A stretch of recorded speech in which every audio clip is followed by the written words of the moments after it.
Hello, how are you doing today?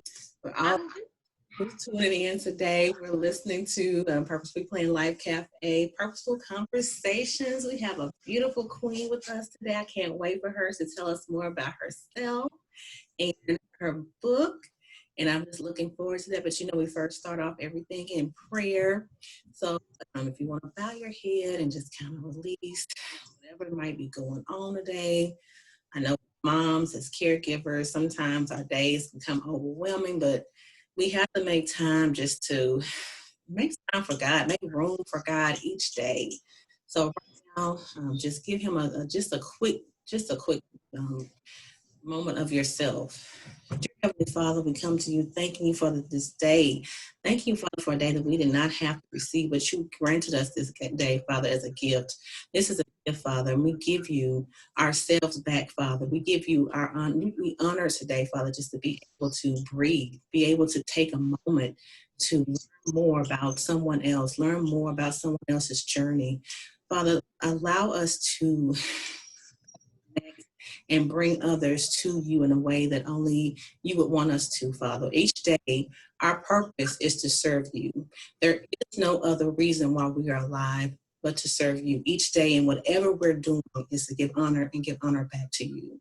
We thank you, Father, for this moment. We thank you, Father, for the time. Time is just so of us right now. You give us time, Father, and that's a gift. We thank you, Father, for time. We thank you, Father, for being in our right minds right now. We thank you, Father, for activity of our limbs. We give you honor on this and every day, Father. In your name we pray. Amen. All right. And again, just starting off in this beautiful woman way here, my new sister, y'all. This is my new sister because I love adding sisters to my tribe. I believe that you should be adding each day sisters to your tribe, not subtracting people, but people who are bringing life to your journey, bringing life to purpose. You always want to be putting more people in that perspective in your circle. And this young woman here, I believe, is one of those women. And I want you to tell me more about yourself, Miss Randle. my name's Jacquelyn, and ooh, I'm a mommy. I am an educator. About 15 plus years. I lose track. I've been there. I'm an education advocate, and I'm also a publisher slash writer. So, yeah. Yes, and she is a writer, and I've been reading her book. And love, I'm not sure I can see it, but I'm going to put that in the screen too. It's going to be on the, I will have that in the comment section as well. But yeah, I've been reading this book and absolutely love it. But I want you to talk about a few questions first. I'm excited, a little excited. So I'm going to go ahead of myself. But just as far as a few questions, just telling us a little bit about your journey on the writing journey. Like, how did you get started? I know you said you were a teacher, so I got personal connection with you as far as that because I was in the urban school district for a little over 10 years. Just knew God had called me to be a superintendent or administrative assistant and all that, master's degree in all those fields too. But that is not how God was leading me, not how some things in life you're just like, okay, this is what you, oh, okay. So, but that was a journey for me. But I how you came from the teaching aspect to the writing and just how did that help you? I actually started writing at a really, really young age. I was an early reader. I was an early writer. I think I was reading at like four or five. And wrote. I've always wrote different things. I always was reading, above grade level. And so I didn't want to be a starving artist. So professional me kicked in, and then I was like, okay, well, I love education. Always loved education. I knew since I was a kid I wanted to be a teacher. So I was like, let's get the professional side first, and you can always write. And I just collected books upon books of like everything I've written from high school up until now.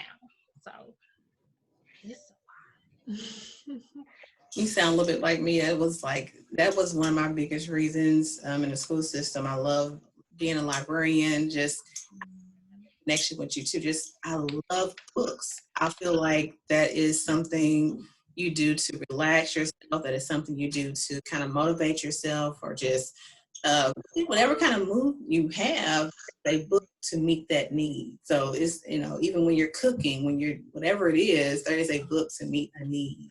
And for me, in this season, I have a need for just learning more about moms and moms empowerment, and just in those aspects. And your books all kind of meet those needs of moms, and just those kind of things too. Can you go into a little bit more detail as far as just how your need was met, being a mom, and you're in the books that you write? I as a reader, I always love to read, and I'm very reflective in whatever I'm reading. So even if it's a traditionally published book, you always have those moments like, okay, when you read the scene and you go back to childhood. And with the first book I published, the one that you have, Caffeine Epiphanies, I wanted parents in general to read it and really reflect on it. And so I actually owe you the workbook that goes with it, because it came with the book and the workbook. So I wanted people to read it and go over to the workbook and reflect on their own experience with finance when it comes to parenting, or their own experience with education or what have you. So each section in the journal actually is a section in the book, but I wanted my story to be reflective, and anybody from a mother, father, grandmother to see a piece of that and think about what they're doing, and what has happened to them in their experiences. I could tell that too in how it was written. It's like, because it's reflective chapters, like you can kind of look back and say, oh, how do I think about this, and how do I think about that? And a lot of this is taboo in the Black community, I will say. But I love it because it makes you think, and I love things that make you think. One of my favorite people that makes me think is actually Bishop T.D. Jakes, and I love. He always brings things to the thing. He always brings things to the table of, oh, we have a community that does not think. We don't, we don't bring things to the forefront. We want to, continue to live in like a comedic world all the time. And it sometimes you have to bring things to the forefront. And not that I don't love comedy, but sometimes you have to bring the reality of situations out and make them known and to speak about them. We can't keep sweeping things under the rug and thinking things are going to change. So this is, it's not just a book. This is a reflective tool. I believe it can be properly introduced and used in the Black community. I do want to talk about different parts of the book too, as well. I have some notes, and anytime I take notes, it must be a good book.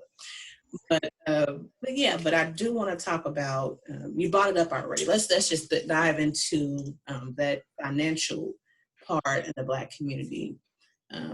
You feel about those things. You wrote a little bit about it, but I just want a little of your knowledge about how those financial goals in the Black community, how does that look right now? I think it's getting there.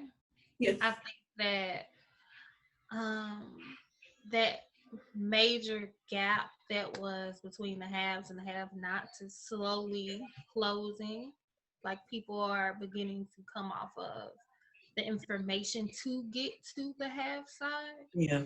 And I think everyone should have that same spirit. So if I know about a scholarship, I need to be passing that information along to anybody that has a kid that's graduating high school, or oh, here's a housing program. Hey, I heard, you was tired of renting, you made a status. Here's this program, you might want to look at it. And just getting in that spirit of sharing information. Right. And, like they say, you can feed a man or you can teach a man how to fish. So that teaching piece, I think, is starting to become more prevalent especially in, it's 2020. So, you don't have a reason not to know something or be able to get access to something. And I believe that's true, especially now. Like you said, you should have some type of access. Where I work, I'm constantly helping people, giving them different resources to help them find those resources and those tools. Because there's so many people who are not aware of just resources. I like how you said just the financial resources. You should be able to tap in to say, okay, I am tired of renting. It is time for me to kind of move on. But you have to be at a level and realize like what level, if you say, well, I've been on Section 8 for a while, and now I can make those moves to get off of Section 8. Let's go ahead and look at these new steps that I can take. And I think about people on Section 8, my family even. Like, I know people who have so many gifts. Like, they're sitting up here doing hair, they're doing this, they're doing that. But they have a job because they have children, which I understand.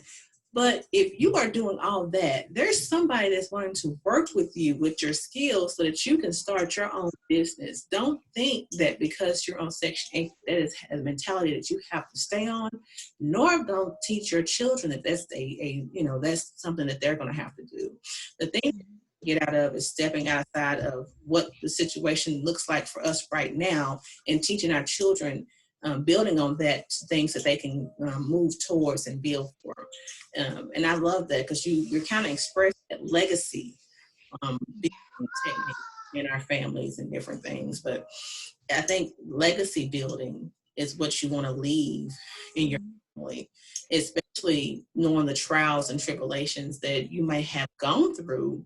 You want your kids to know, in part, maybe a little bit about what you had to struggle with.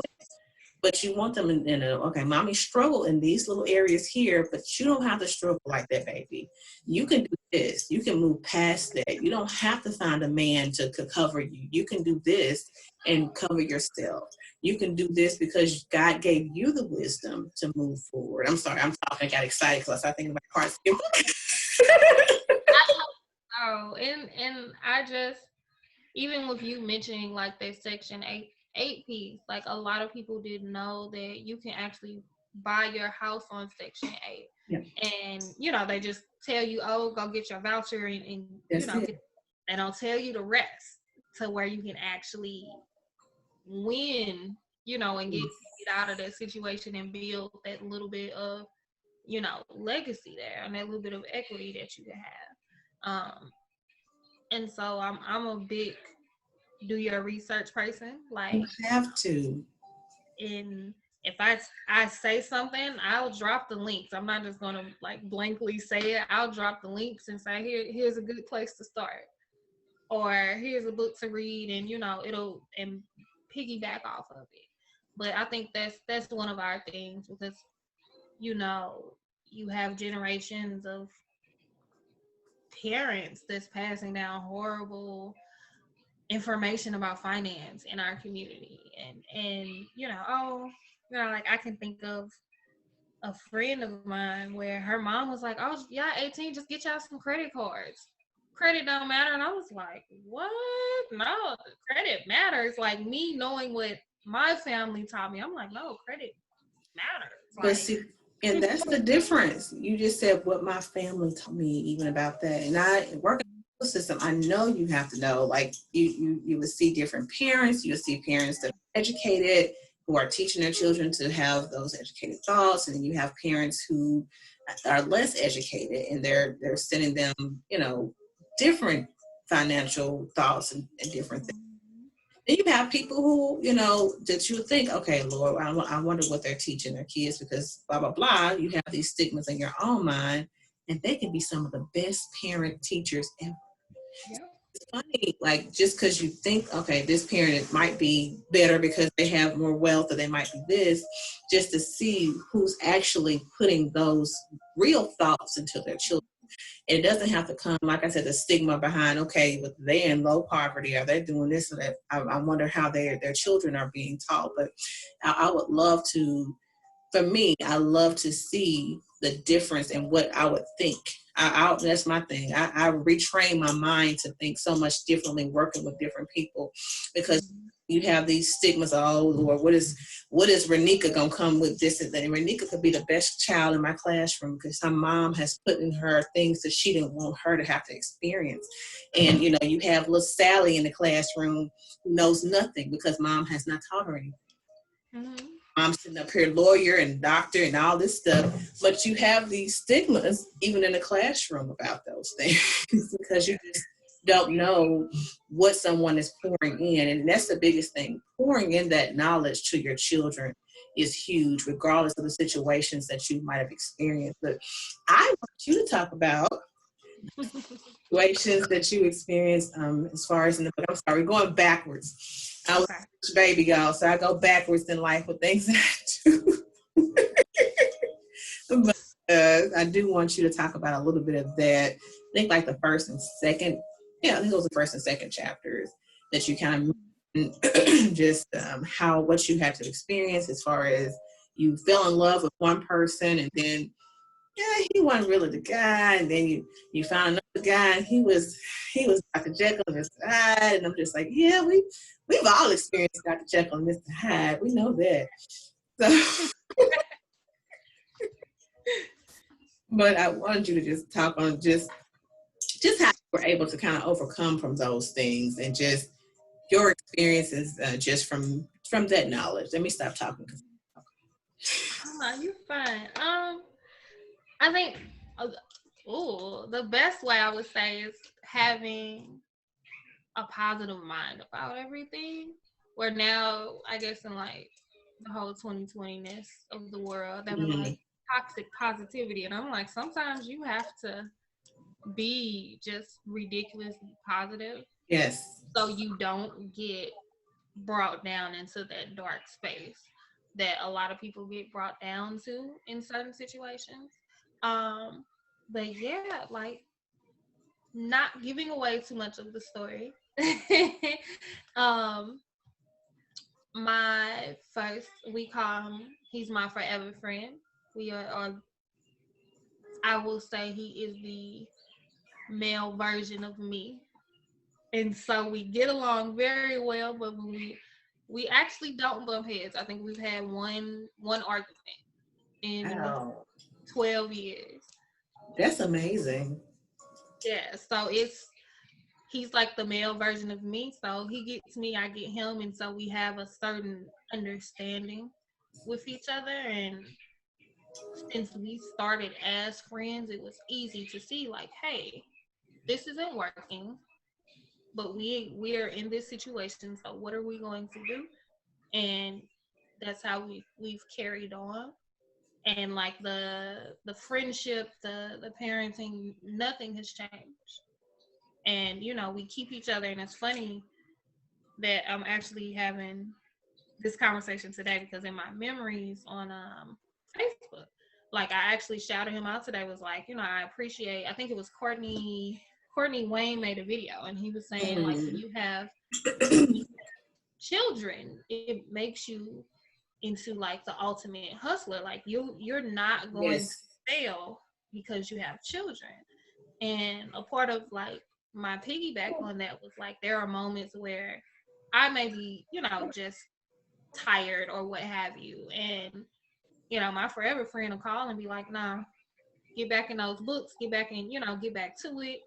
And you know, we do the same for each other, and I think that's really important.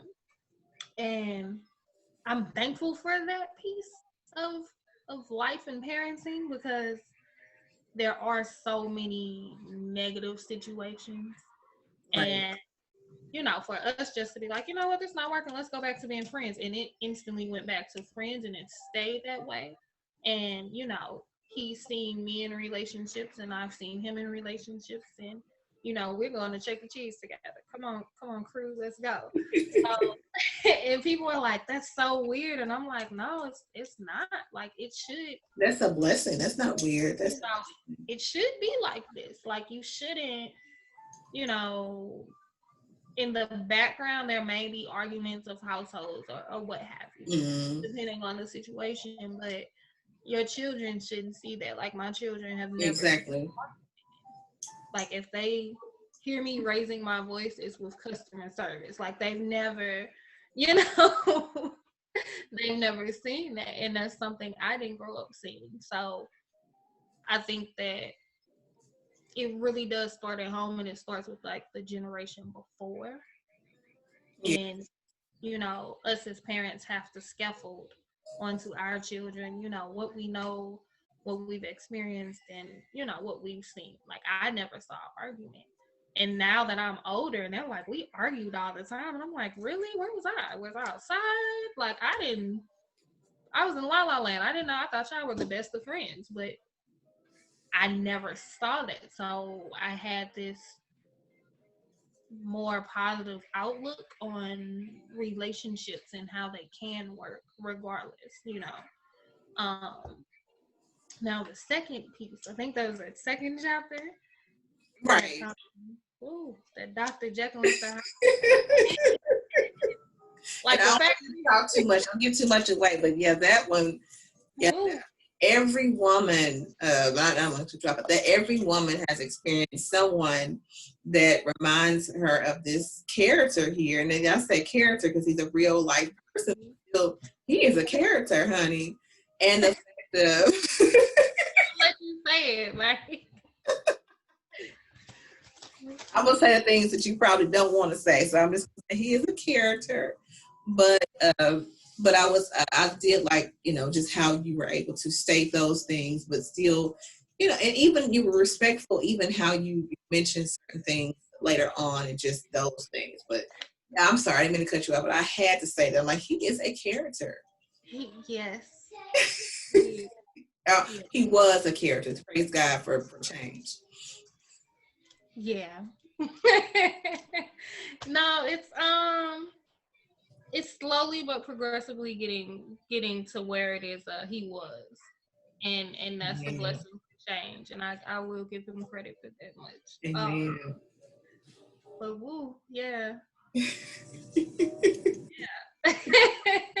I think that in that piece it was it was that moment of like I don't want to say nostalgia. I want to say it's surrealness. That's the word for it, because it was, even like looking back, it is very surreal. Like we had this very like perfect relationship, and you know there was no looking through phones. There was, you know, none of the like red flags. You know, there was none of that. Everything, you know, we had the holidays together with families. Like it was very picturesque. And then it just went downhill to like a dumpster fire out of nowhere. But I did want to mention something. And I always talk about mental health with people and different diagnoses and different things. Yes. Even though I am not a psychologist under any, I'm a life coach, but I have, you know, I can tell the difference between someone who is going through just a regular issue and someone who might have an issue that might be related to bipolar or something of that. And, you know, in the Black community, we always kind of sweep things on the rug, but we call them different things. But, you know, if we see someone's light totally going from a 1 to a 10, that is a mental health condition. And it's important to kind of realize that even if the person doesn't realize that, like if you are mentioning it to someone that you love and they're refusing to give help, that's probably a good sign to maybe move on to, you know, something different in your perspective or your relationship. I just wanted to mention that because there are so many women, including myself. Don't think I'm just, you know, talking about you here. I had, you know, I had the hide situation. I'm like, oh, okay, I'm happy we're just dating. Yeah, we're not getting more serious than this. We're gonna keep it right here. We're gonna be friends, and we're gonna just stay in a friendship zone. We're gonna stay here. So that was a blessing in my life that I was able to go through that little experience and come out. And that was the thing where like I appreciate the experience. Like I'm a very grateful person. I feel like, you know, you go through everything to get to the next step. And you know, being able to have this very picturesque, like this is what a relationship should be like and feel like, and then shenanigans, and being able to look at it and see like, okay, this is how I handle this trigger or how I handle this situation, and see the growth in myself compared to my previous self. Previous self would have handled it completely different. And so just me being able to, and like my friends had to constantly remind me, like, nope, you've grown, Yes. you're handling it in a totally different way than previously. And continue to do that. You may want to revert back to self, but Exactly. keep going and keep doing that. And so it also made me very aware of that mental health piece, because Yes. we don't talk about it. We don't talk about it in, especially in men, where we may laugh and joke about Exactly. the women and be like, oh, well, she a little bipolar, or, whatever. And we'll joke about it, but we really don't have those conversations about, you shouldn't go from 0 to 100 It should in a not be blink of an normal. eye, and then go back down to 0 like nothing happened. Like that, there's something quintessentially off there. And we have to be able to hold people accountable and have those hard conversations Exactly. and get them to resources. And I think that's one of, like, it actually kind of has made me be like, hey, I know, like now I have like a running list of therapists for people now. Like, hey, You you need have a male to. one, you need a female one, like you need a teletherapy session. Like, let me help you, because I know that everybody handles things differently. But now, I know what a high functioning narcissist looks like now, where no one told me about what a narcissist. They're like, oh, that's just how they are. And I think we have that in our community as well. Like, oh, that's just how they are. But some things are not okay. It's not, especially when they are, the behaviors can become something that's abusive or something that are, demeaning or demoralizing someone else. So you have to make sure that person is, you said you have to have those resources. And if you don't mind, after we finish this, can you drop a few of those as well, just for whoever might be listening. But always looking for additional resources. I tell everybody, yes, I have a therapist and I have my own coach. I feel like you need two. You need 2 or 3 of everybody that's going to be pushing you and moving in the right direction. Make sure that you're not becoming mentally unstable. I feel like my therapist has a therapist. I feel like if you actually are a mentally competent person, you have someone that you're talking to. You go to church, you have a pastor, you have, you have in any capacity that you have leadership, then you should have some mental health, mental, spiritual, and emotional health person. When I get my finances right, I'm going to have a coach that's going to help me with my training of my body. I'm going to have a boxing coach. That's the next thing. But I feel like in every capacity, you should have something that you're working towards. You talk about narcissism in our Black community. Yes, it's not just something we keep that really under the rug. We talk about that as if it's just a part of the white community. No, we have several in our own that we're not addressing. And if we don't stop holding, we don't start holding people accountable, we're going to start seeing more domestic violence disputes and different things. I hear, from the people that I help daily, we hear the white women, ask for help and do this. And then the Black women go into shelter. We go into shelters. You hear what I mean? White women to go get help. We go to the shelter when we go into a domestic violence event. And yes, that's part of, like, I've worked with women where they were reaching out to help from family, friends, and their family's like, oh, well, you guys are married, write it out for the kids. And I'm like, no, it's not acceptable. Here is this person. Do we need to make an exit plan? And none of her, and I was like, so this is okay? Like, no red flags, or like, let me go get my grandbaby. out of this situation. Exactly. And I think that's something we really have to work hard on. And, you know, also teaching growth mindset where I'm gonna be even in the classroom teaching it. And I use it with myself where there was a moment recently where I received a message and I was like, what is this essay? What is this? And I'm reading it and I just had to like read it and kind of laugh and step back and like I just start highlighting it like, okay, here's, you know, here's victim blaming, here's this, and it was all of those, you know, here's gaslighting, and it was that telltale, you know, moment of narcissism rolled into one. And I'm like, look at this essay, look, shenanigans. And it just was like, we're going to address this in a professional manner. I'm not even going to address this on an emotional. I'm going to talk to you like I'm at work in an email. This is the best way for me to address it. Yeah. And being able to, you know, see the growth in myself and just That's being the able biggest to thing. step back and seeing that, okay, they're still at this place when it comes to this issue. So, you know what? It's fine. We're just going to state facts. I'm going, and it read as an email. You would have thought it was a work email. You know, it was a per our last conversation. Yeah. Like it was one of those emails, and I felt like, you know, this is just the best way to address this because.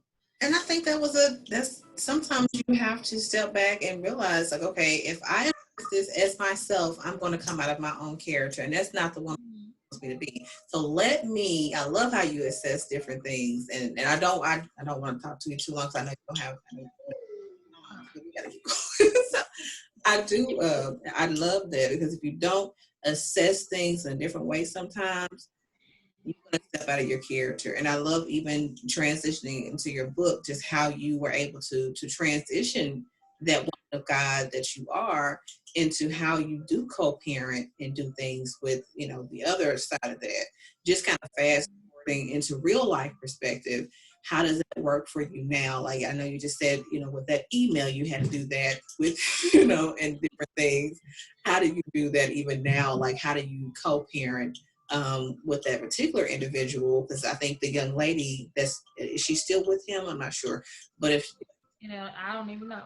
Hey, look, that's not even my concern. That's the level of unbothered I'm at. You know, like, and I feel like I value peace. So my house, I can't be somewhere where I'm not at peace. So I will leave a job, like I will work and be like, you know, my spirit ain't right here. Like, you know what? I gotta go. I'm that person. my peace is bothered, I do not bother with it. I gotta go. You hear me? My peace is bothered, I don't bother with it. And every situation will have, you know, just a horrible day at work or what have you. But every day, I gotta go. So I value peace. My home is very peaceful. Amen. You know, my daily interactions with my children are very peaceful. When I'm at work, I'm trying to breeze through the day. So anything that disturbs that, either we're gonna fix it or I'm gonna just, hey, let me go on over here in my little peace bubble. Y'all work that out. They ain't got nothing to do with me. And that's just my attitude. So, you know, even at work, if I'm seeing something, hey, that's above me. That's above my pay grade. I did my job to the umpteenth degree. I'm over here, y'all office on fire. All right, I'm over here.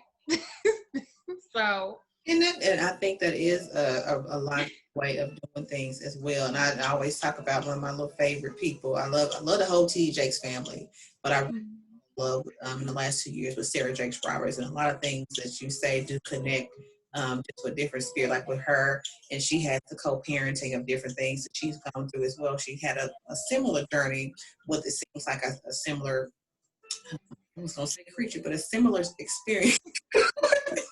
Young man going through a similar experience with him as well. And it got her very much outside of her character. I mean, she was not the woman that she is now but it's just a blessing to see how those transitions can move you into a better woman, a better person, and just, and I think God takes us through different storms, and it's sad that sometimes a storm can be a person. You would storm would have to necessarily be a person, because you're expecting a storm from an outside space. Like, okay, it's going to be finances, it's going to be this. You would not expect for a storm to come in a spirit of a person. And and just your transition as a mom, as a teacher, how you were able to overcome those things, to me are just amazing. Because you can easily say, you know what, I'm going to let this stop. I'm going to go lay hands on these people. In a non-Christian. But you didn't allow any of those things to deter you from your goals. And even you being a novelist is an amazing experience to keep, just moving in that perspective. How do you transition with your girls? Like, how do you get that to them?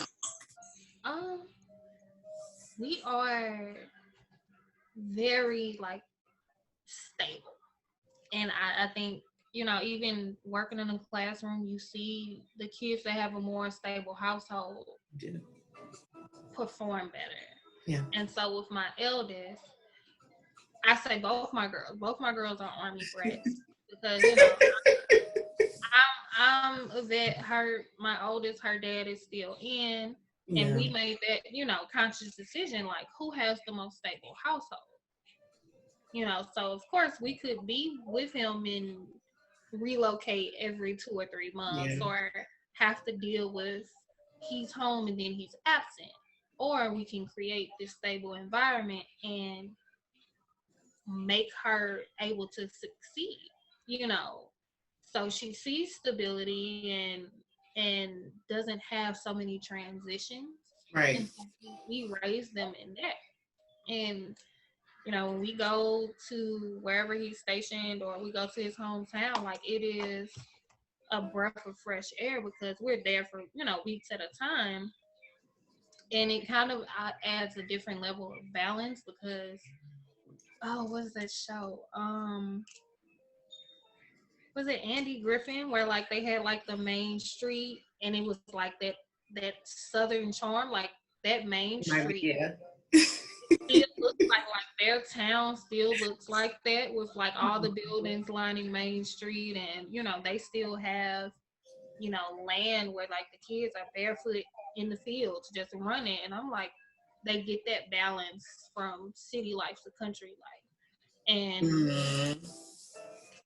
they understand, okay, when we're down here, we can go outside, and we want something out the garden, or we want some pecans, we can go get it ourselves. And just giving them those added experiences, because I know I have plenty of friends that were Army brats and moved so much, and they had that hard transition of building friendships and relationships, and I didn't want that. So we kind of had to, what's going to be the most stable and best environment, and if we have to adjust, we have to adjust. But right.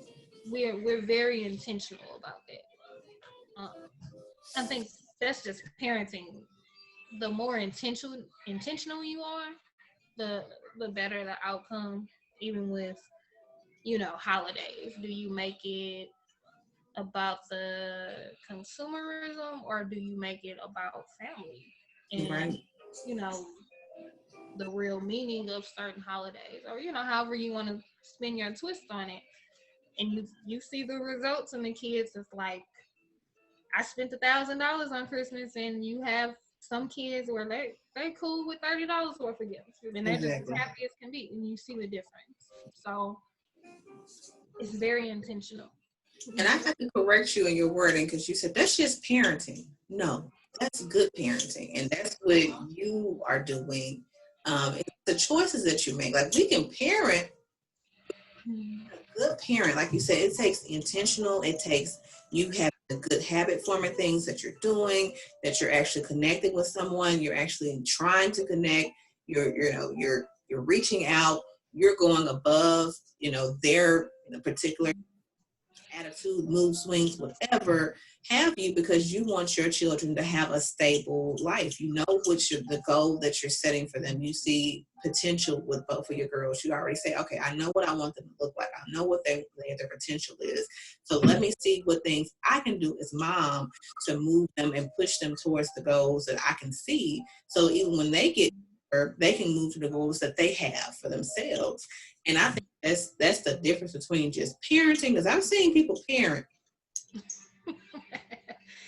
and then I see people be good parents, and it's a true difference. Good parents think, so that thing, the word again, they think about what their children need. They want to pour into them, and they desire to help them move to different goals. Children, because as children, sometimes we can say, we want you to do this and that. When they get, they start getting to the teenage stage, they 18, 19, 20, 21, you don't have that anymore. You have to let them kind of go. You have to make sure you pour in enough for them that they can keep moving and have enough overflow for the adult stage. I feel like that's just the difference of good parents. I just wanted to recommend that and compliment you just in that section. It's a difference. I want you to make sure you know that you are part of the difference. You're the change agent of parenting. So, yes. But I just wanted to talk about something fun and funny too, because I didn't. We talked a little bit about the kids. Are there anything different in this season? I know COVID has just changed the whole perspective of how we live. Is there anything different you're doing as far as a parent? Anything different as far as even in cooking, or anything that they're doing that's just funny? Like, are you doing anything just in that perspective? So we are like travel, like they are little jet setters in themselves, and so this is like killed their little spirits. They're just like, well, are the germs still there? And I'm like, yeah, baby, we can't, not yet, because like we were doing we actually had like a little small play group, and so we would do like a free event in the city, and then something that paid. So we might go to the zoo this weekend, and then next weekend we'll go to the Magic House or something. So we would do those, and then do like big trips where we're going a month, 2 months at a time, just traveling. And so they're like, so we can't go, and I'm like, no. So and Lord knows it's not me. We've been doing more nature stuff. I don't do the great outdoors anymore. I'm retired. It's not my life. So I've been braving the outdoors with them. We are actually kind of turning into like the Pinterest people. So my eldest, her birthday is like next week. So we are putting together. Oh. It was like a fiesta / snake / kids about theme. Oh. That's my face. But that is what she wants, so we are going to pull it off. I will be lifting my hands in prayer. You guys let me know how that turns out. Pull it out, but there's some amazing talent in St. Louis. So one of the bakers I just adore, she's making like a life-size version of a boa constrictor. Oh my goodness! So the cake will be like a life-size boa constrictor, and it's probably gonna look a mess theme-wise. Adult me is like, I'm not seeing the vision, daughter, but we're gonna make it happen. So we're just kind of like going above and beyond, and just creating like memories. So now we're doing more game nights, and since we can't have a big party, we had everybody secretly send her birthday card. So we're gonna wake her up to the room filled with her balloons and birthday cards. That's so really nice. So like we're trying to just find ways to build memories. So when Jingle Jangle came out, we had like a movie night. Love it. We made it like a really big thing. So even though it's COVID, they still have these good memories. So yes, I can't go to school. Exactly. we did X, Y, and Z, or we went to the market, or we're trying. It's we're You trying. got to drop those pictures too. As soon as you get those pictures, maybe we can put them in the links too. Because I want to know personally. Now that you bought this boa constrictor out, I have to know because my best friend, she has sons, so it's different with boys. You expect boys to get into. She just dropped a picture the other day with the. Listen to this. The boa constrictor is around him.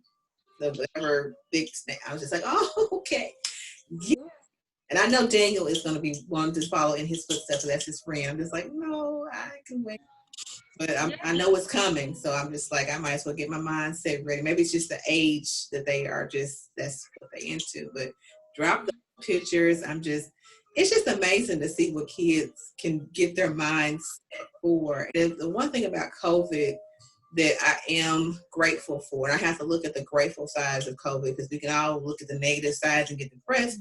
But I like to look at the positive things because that's who I am. And the one thing I do like is the fact that COVID is making us do more. Family, and it's not a bad thing. I thought at first, I'm like, okay, we're going to do more, and I'm not liking to do the most point, but I do like do more as far as, because for me, it was fun just to take Daniel to somewhere like one of the jumping places and just let them handle all that. But it's good for me now to say, okay, I can connect with him on this level. I can do these things. I can get something more personalized. I can become more personal with these memories that I'm bringing. It doesn't have to be someone else, bringing the memories to my child now that he can say, oh, well, mommy did do this. Mommy and daddy were able to do this for me. And I appreciate those things. So it's a different, it makes us do things differently. It is more, it does feel like you're doing the most because you have to do research, figure out these things, all of the things. But it is, at the end, you see their faces and it's a different experience when you see something more personalized for your child. So yeah, it's a blessing. It may not feel like it right now, but at the end, when you're sitting down, you're looking at the face, you're going to be like, okay, I'm okay with it. Yes, like I woke up this morning at like 7:00, like, okay, let me make this list of last minute things I need to get. And when I start, I'm just like, okay, I'm gonna make some coffee because like, I'm just not seeing the vision. I don't get it, but that's what she wants. She knows what she wants. And even with, I'm like, well, what do you want to do at your party? And she's like, I just want to play pin and tail on a donkey and a pinata. And I'm like, that's it? And she's like, yeah. I'm like, okay. Now, like, me before COVID, I was like, oh, we're gonna have the spa day for the girls and we're gonna do this, this, this. And I'm like, pinata and pin the tail on a donkey. All right, that's what you want. Because I think we get so wrapped up in going over the top. Yeah. And kids really just are like, nah, I just want my best I friend. have to do all that. Yes. Yeah, I am a queen of doing the most. I survive Alpha Kappa Alpha. Yeah, and we do the most. We do the most, but we do the most in a good heart, and I believe it comes from a good heart, but sometimes you can come from the heart, go up to the mind, and think about the actual person that you're trying to serve, not just yourself, but the person that you're actually serving. For myself, that was a big thing for my son and me, just to have that connection. Like, okay, I want to give you this, but what you want is what do you want? Yeah, and I was so surprised because I was like, I know she's a really social kid, and so we've been doing, these little small things to stay connected with like her friends and stuff. And she's like, nah, just a pinata and pin the tail and some cake and nachos, and I'm like, that's it, you sure? And she's like, yeah, watch Kids Bop. I'm like, okay. So, that quality time with you. And I'm like, in her head, this would be the perfect party. Like, it makes me think of my friend that like went over the top for their baby's party, and the babies slept the whole party. And I'm just thinking like, this is thousands of dollars down the drain. Like, you better wake up. I have seen them. Those are the parties that we do for ourselves. Probably, hey, but we do those parties. The baby didn't even want to eat the birthday cake. I was just like, you done wasted thousands of dollars, and this baby just don't even care about none of this going on. She don't care about the present. I was there. I was doing those parties. Like, this is a party just for. Daniel quickly showed me, like, okay, this is not going to work. Just because, mommy, do you have these? And my son is, I think I shared it with you, he's on the autism spectrum. So the things that I really had placed in my mind, like, okay, we're going to give you this. He's just like, I had a clown at his first birthday party. That's kind of when I realized he was on the spectrum. He was just like, get this thing out of my It's not okay. And yeah, but yeah, it's and also just, it's funny now thinking about it. At the time, I was just like, oh, I just wasted all this money. But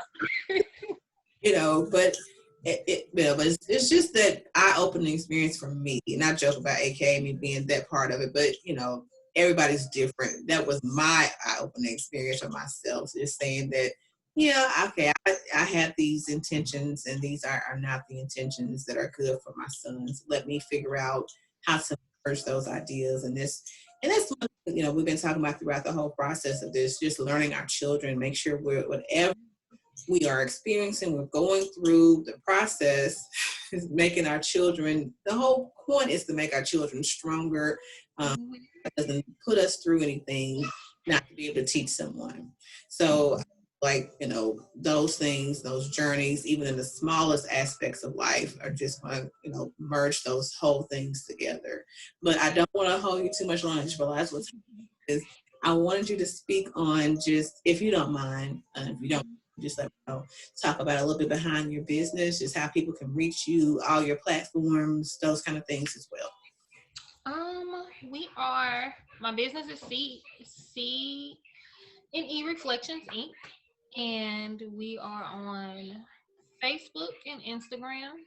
If you find us on Facebook, it'll link you to our website. Our website links you to both Facebook, Instagram. You'll see basically our backstory, our products, the services we offer.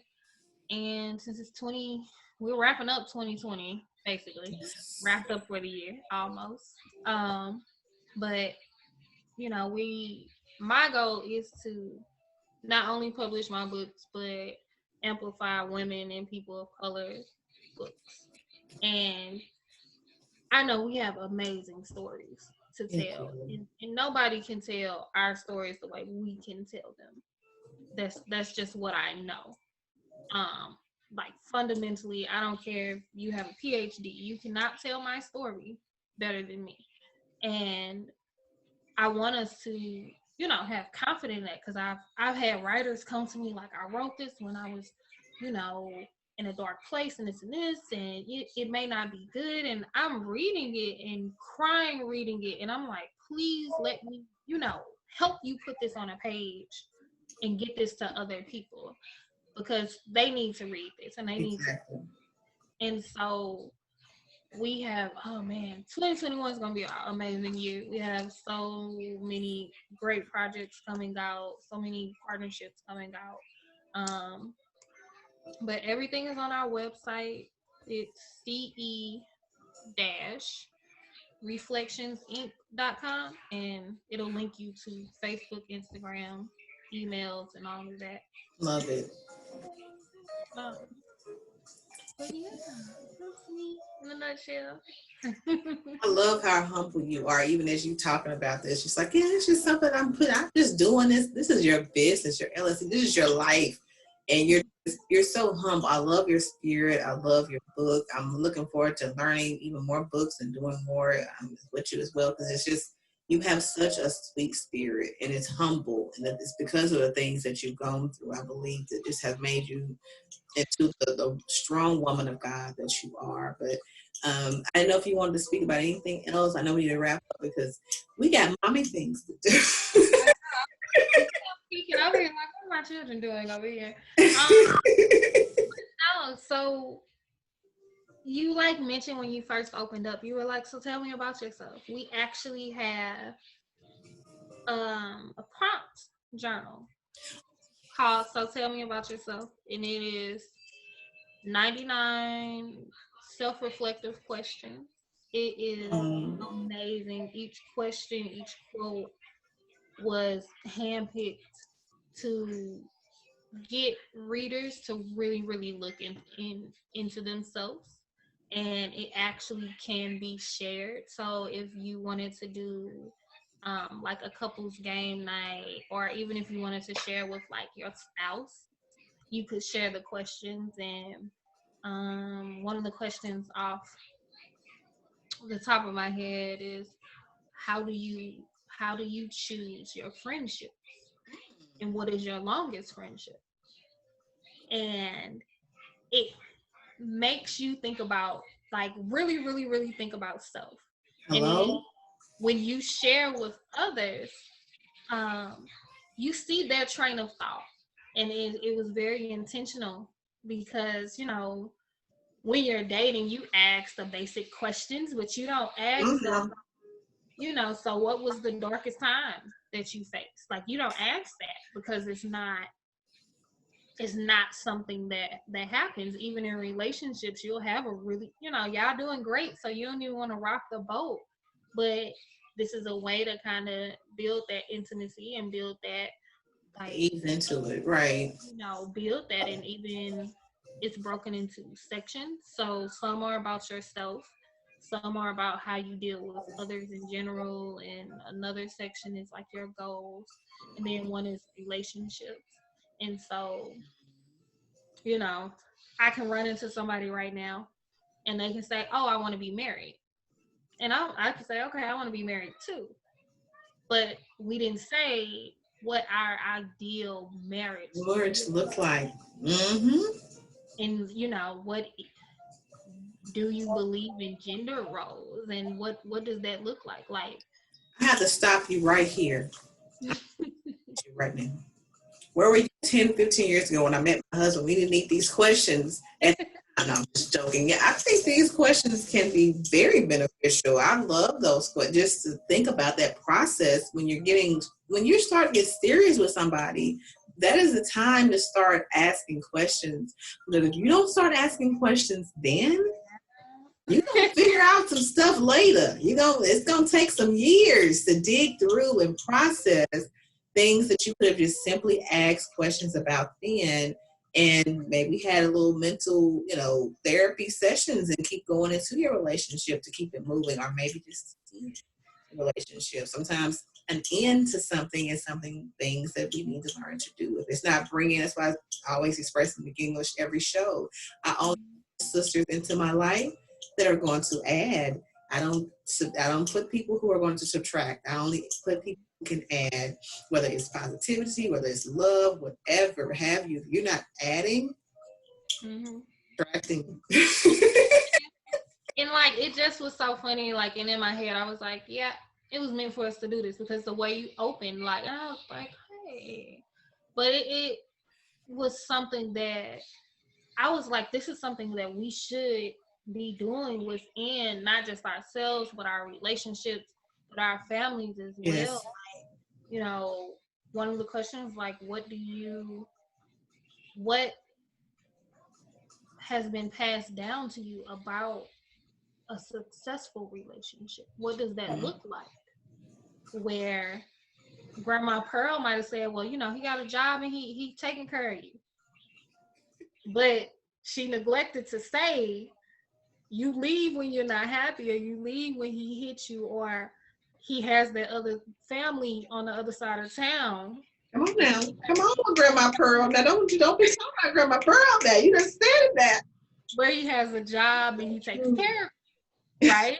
But then you have, this person in this household that's like, no, they're supposed to be supportive and loving and trustworthy. And, so there's, because everybody experience is not the same. So you can't go into it assuming anything at this point. Like, you can't assume anything where even with friends, we've had different experiences. So their deal breaker is completely different from my deal breaker.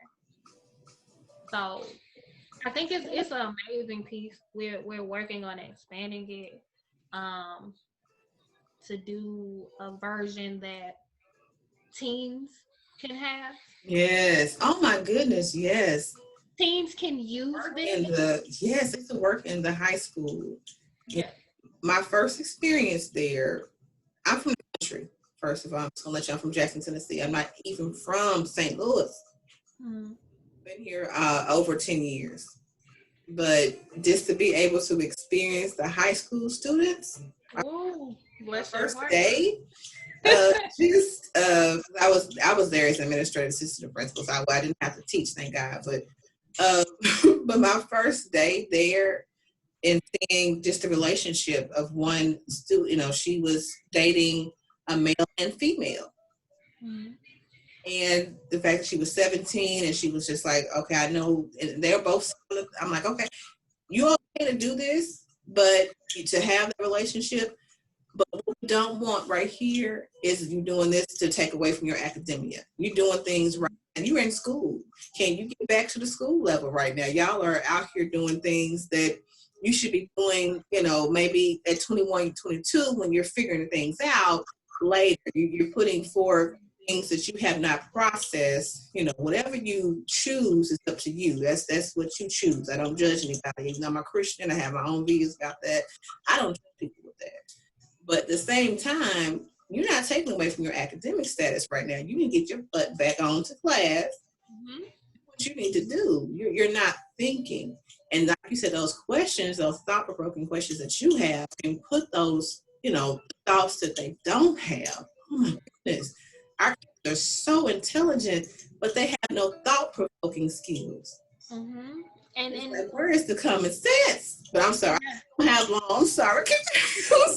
No, but that was the thing though, because I like one of the reviewers was like, well, my team's not old enough. And I'm like, no, your team can use the current version, Mm-hmm.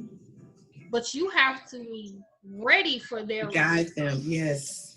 Because there are questions of like what are your ideal relationships, and that may be y'all using this as family game night. They may use that as their opportunity to come out to you, so you have to mentally be prepared for Be whatever is ready. coming.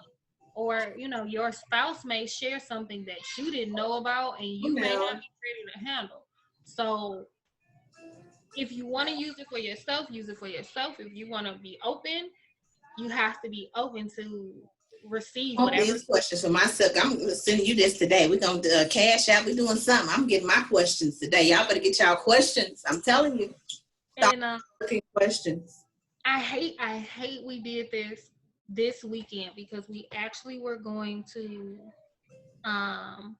well, I'm not even gonna say we were going to. We're working with, I believe, 6 other brands in St. Louis, and they're doing a holiday basket. We just closed out buying option, but one of the options was Teatopia.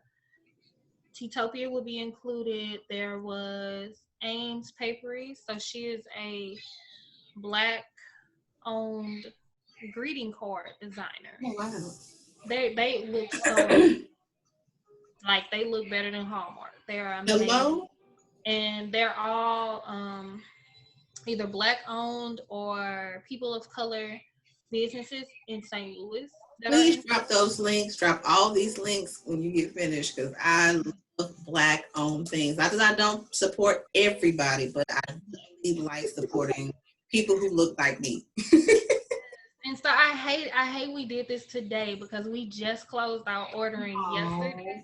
But the baskets are going to be amazing. Like, one of the um they have the handmade woven baskets. You remember the baskets that were like on like your auntie table with the fruit? Yes. Listen, they make those by hand, and they will be in the gift baskets. And I was just thankful for the opportunity. Like, what, me? You But know what? If you get with her, I would maybe mind doing something because I've been thinking about doing maybe a thing with maybe Christmas baskets. So maybe I'll give something away for our viewers or, something for that reason. And people who watch, share, subscribe to my channel and your channel, maybe we'll have something special for them by the time this airs as well that they can go ahead and sign up for a Christmas basket if that's something you want to do. Just let me know, or share that information. Get the baskets from yesterday. I love you as well. They will actually get the printed version of the journal because the journal is 122 pages. Like this ain't no, we ain't just putting out nothing to put it out. This like is a 99 questions, 122 pages. So they're actually getting the printed version that's not even on our website. So maybe. Yeah. I think that might be an exclusive thing that we talk about. We gotta bring that on up later. So whoever's watching, hope you're listening. That's an exclusive. We just released that. So yeah, looking forward to hopefully doing that, Miss Jacquelyn. Sounds fun. All right. I'm thankful for every opportunity that comes my way. I'm thankful for you having me here. Like I just think the more we do things like this and work within our circle, work within, people that are like-minded and just want to see us win. That's it. Like there's enough, and I tell people like there's enough space on the bookshelf for everybody to win. So I have a book bestie and she has a publishing company, and whatever opportunity comes my way, I share with her because we all can win, Right. Like I said, a book for every move that you're in. You don't have to just, I can't do her because no, there's a book for every season, every move that we're in. And if I open this, I want to open my cabinet to show you all my books. Now, my son was doing weird stuff here earlier. I don't know what may come out. I mean, really, I have books for every time I'm feeling a certain way, whether I start my morning with my morning meditation, my Bible, my different things. But throughout the day as a woman, I may need something else. I may need something, romantic. I may need something this way or that way. Mm-hmm. Book, like you said, for everyone, it's room for every book on the shelf. You just have to know what to place it and where to put it. But there's room for all of us to grow and elevate each other. But I'm sorry, I didn't cut you off. That just made me excited. But was there anything else you wanted to kind of comment on before we kind of wrap up? I think so. We're doing a book drive. Hi. Hey. Oh, she's so cute. Say hello. Hi. Hello, beautiful. Always at the end. He has done an excellent job. Here. She is the little editor-in-chief over here. Our children's book. She's harder to work with than adults, but she picked everything from the colors to the artist to so our children's book is just not like a children's book, but it's something that you can tell your children, like, yeah, you can do this. You can write a book. You can fully design the book. Like she, where is he at? So unprepared. I'm not. Well, she picked everything from, the shades, and like our artist was like, "What do you mean that's not the right pink?" And I'm like, "No, she doesn't like it." So I love it. Let me get it. Excuse me, please. So that's our children's book. Yeah. And I love you wherever you go. Oh, I love it. And so you're just taking all my coins. Now I gotta get this journal and book to read to Daniel. Okay. Yeah. I'm ready. So like every picture in the book is based off of an actual picture of my girls that we have. And so, like I said, my daughter picked the illustrator. She picked what type of art style we were going to use. She picked the shade, and she the artist, I felt bad. I went back and double backed and gave her a nice little tip because she had it, and I was like, oh, this looks nice. And my daughter's like, well, that doesn't make sense because it was pink on this page and now it's yellow on this page. Like, and I was like, you know what? I needed that because I didn't think about that.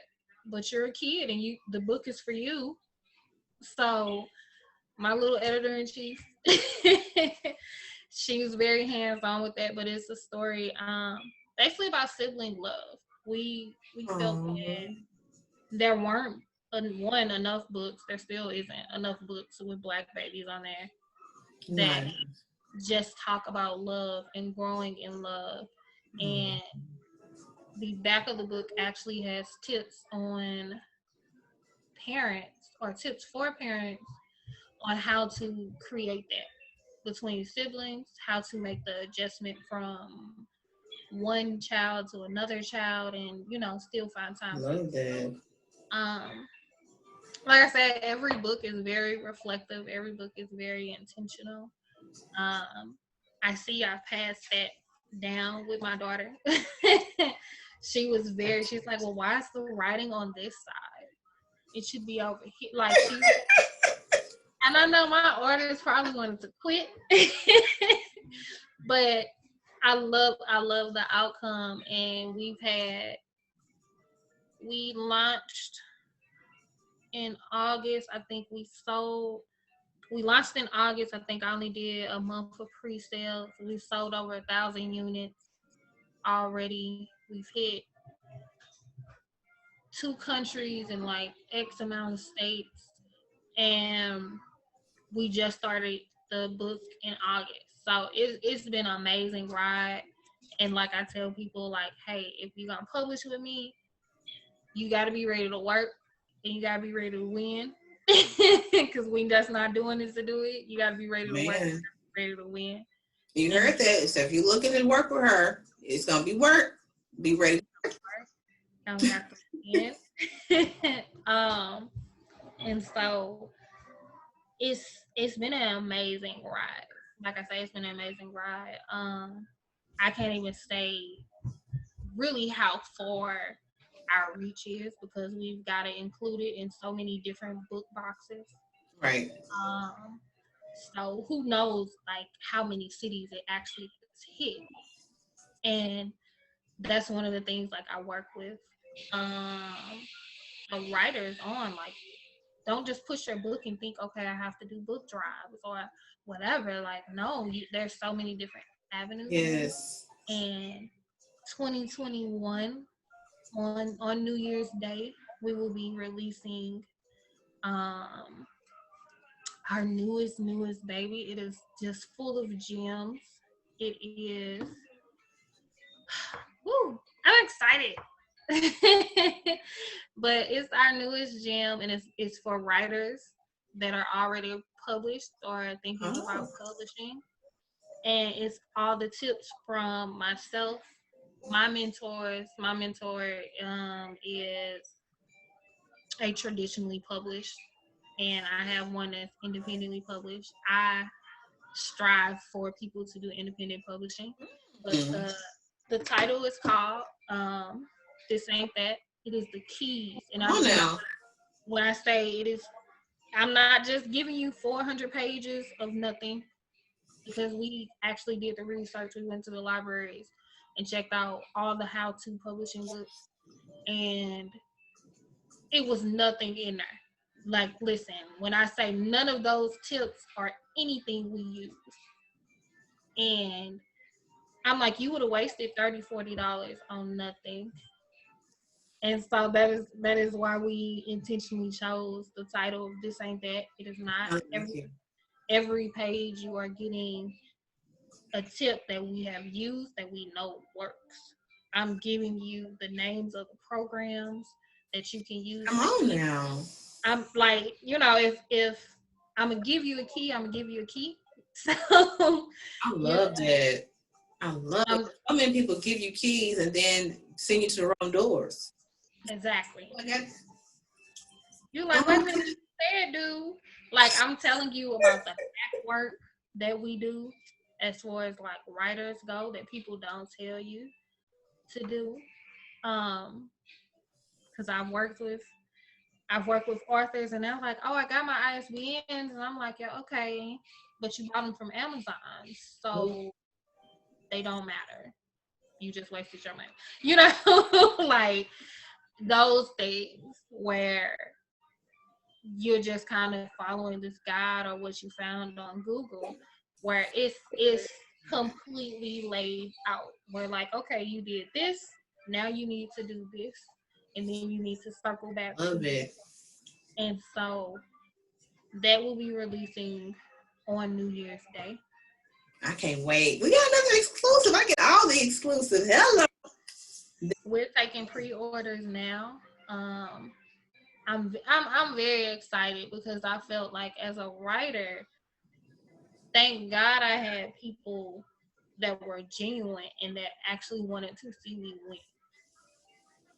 And I've ran into so many others that seen it as competition and oh, I don't know, where they won't tell you how to get stickers for your book. They won't tell you who has the best printing for bookmarks. They won't tell you these things, you know, and there's no reason to not share that information. It's not going to stop Exactly. your clothes, so why not tell them?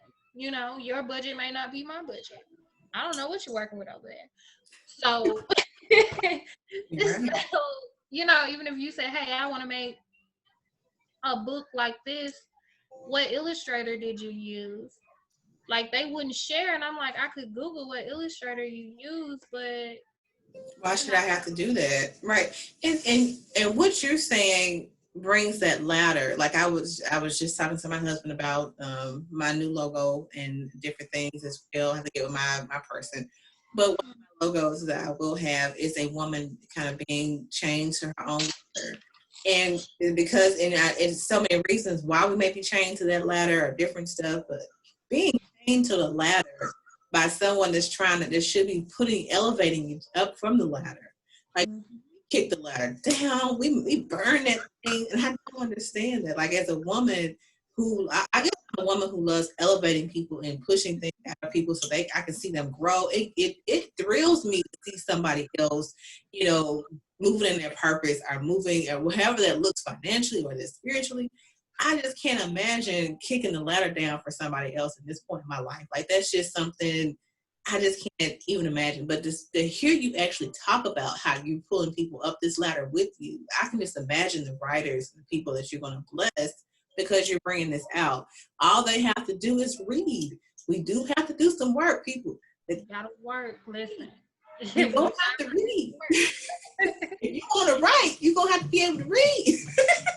And that was one of the things. I ran into somebody and they asked me about investing in stocks, and like I broke it down to them and I was like, well, you know, you should read this, and they're like, oh, I hate reading. And I'm like, you know what, I can't help you because you're not ready to work. Like I can't. How do you want to invest in stocks but you don't want to read? So you're not going to read the stock index? Like, you know, is I love him, and I love him because he's a business entrepreneur mind. People may not always like his thoughts or may not like what he has to say, but I love Kevin Hart. Everybody famous, but everybody ain't ready to put the work in.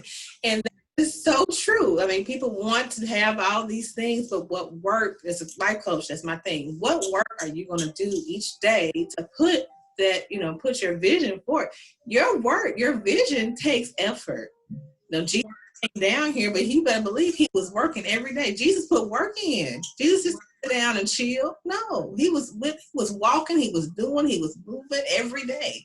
What work are you gonna put in to get your vision to move? So that's work, and people don't understand it. And like, I promise we're gonna wrap up because I know we got stuff to do. But like, it's just I literally, people don't understand. I love you too, baby. Like we work so hard. Like my team, there are moments where we're up at 2 or 3 in the morning, finishing products, like wrapping up ideas. We have power hours where, you know, they may be a barber and I'm over here, but we're helping each other's business. And, you know, we put in so much work where I'm waking up and I'm doing my work, and then I may go over here and go, you know, do whatever outside of the house, get off and I'm jumping instantly into a meeting, and then I'm jumping instantly into another meeting. Yeah. And I'm wrapping up, and I posted a picture yesterday of like I was in a tub, and my youngest just climbed in a tub, clothes on and everything, and my my eldest like pulled her chair up to the door, like I'm just gonna sit here, and I'm like, this is what people don't see behind the scenes. This is what y'all see the wins, and you see the the accolades, and I feel like even with what growth I've made, like I still have to go to a certain point. And for me to be like, I've made it. And I'm like, there's so much work that goes behind it. Like there's been moments where the printer is down, we in the rain going to Kinko. Like there's so much, but you have to be ready and willing to do that work. And so it's not to be big headed when I say if you're not ready to work, don't come my way. But it's work. Like what hashtags? Research what hashtags work for you.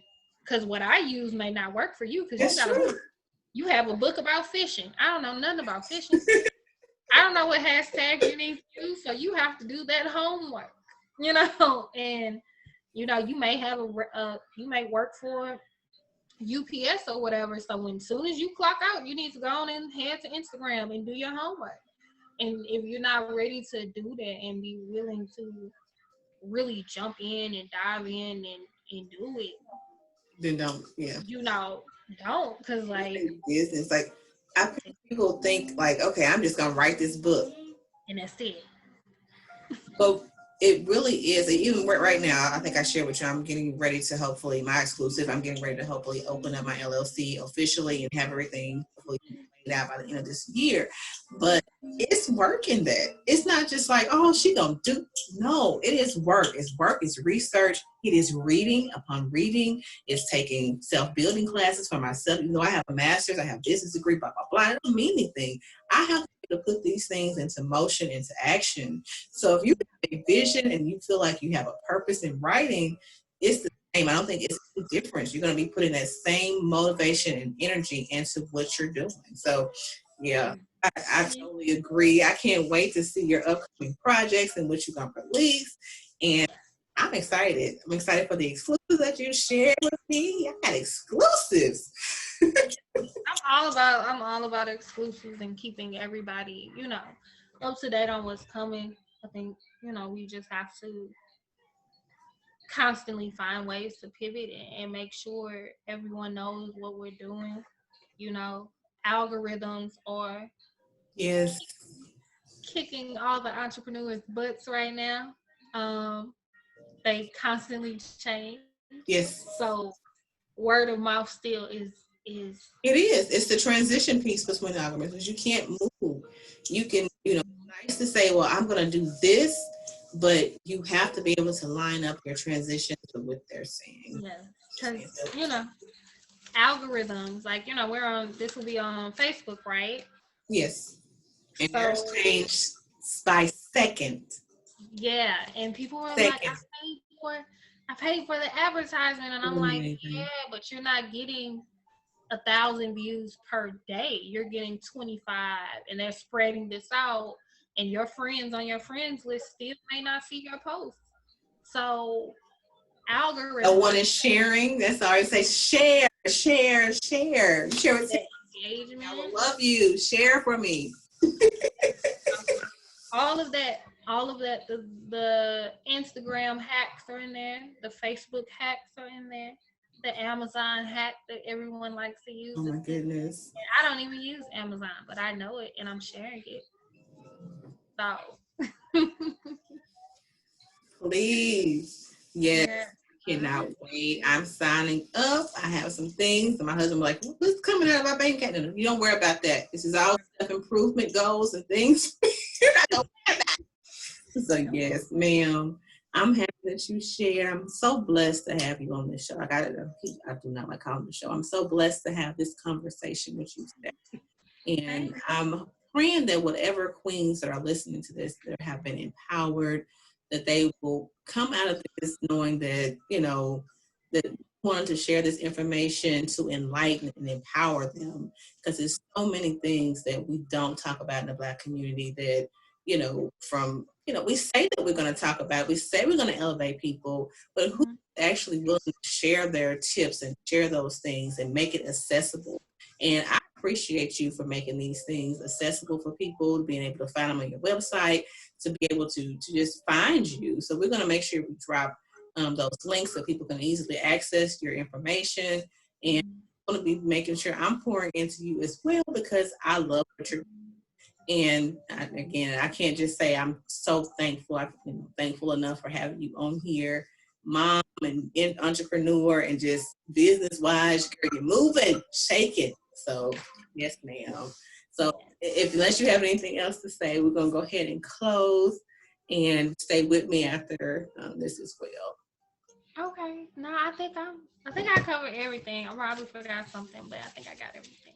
And if you think of anything, you can always drop it into the links as well. So don't think just because we're ending this part that it's over. And we can always do a part 2. I'm always about parts 2 of things as well. So yeah. I'm excited. But for all who are listening, who tune in, who join us today, again, I hope this empowered you. Thank you for listening to Purposefully Planned Conversations. We're hoping that this empowers you in some way. Please go to those websites and just embrace the things that God has for you. If you're writing, if you're whatever you're doing in this season, and again, we're going to drop a few mental health things here for you as well. If whatever you're doing in this season, know that God has something for you. Your purpose is higher than whatever the devil may have had planned. So I want you to know that today, and we're going to end our show, and I hope we're smiling, because I surely am.